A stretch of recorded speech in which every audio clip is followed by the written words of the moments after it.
نايا waxaan la hadlayaa naagta la leeyahay hebelow balbalaarka maxay magaceed fartuun balbalaar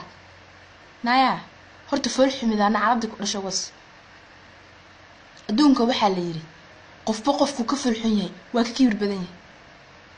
naaya islaamka ilaahay ma ka fariisatay Allah ku dhalay wajiga ay moodafto biyo kulul lagu dhaqay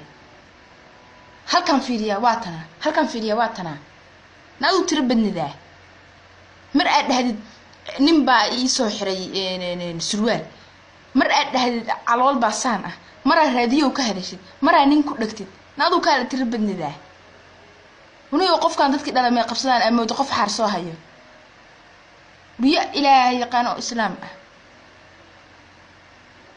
dad yaa horta sidaada bataatan yaa social media ku sameeyay sidaada bataatan yaa ku soo galiyay ma ninka dhahaysa surwaal buleynaa ninka surwaalkiisa maxaa ku xiray hebelow toobtoob jareertaan iyo xamar yaa ka qabsada na dadkii dhalay orda aada maxay waxaan wasaqdu dhashay na idinka seexano calooshaan iyo naasahan is saarna islaamka ilaahay ka qarso dabada malaasana mood kirshbay a'uudu billahi war qofku fool xumaa ma yana kugu sisina islaamka ilaahay ka naso a'uudu billahi minash shaytaanir rajiim sila qurux badan taa hadda meel ka soo haysaa niyo jareertaan yaa dadkii dhalay xamar aan kugu imaado sida iyo sharafta ilaahay lahaa baan ku dhaartay gaari baan ku jiirsiinayaa dadka ilaahay gaarigu inta wuuba jiraa wuuba caadi u jiraa laakiin adigu inta xarig ugu xiro baan kugu jiidiyaa baan laamiga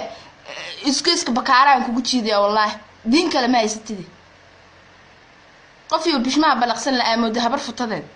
dadka ilaahay ka fariisana carad baa ku dhashay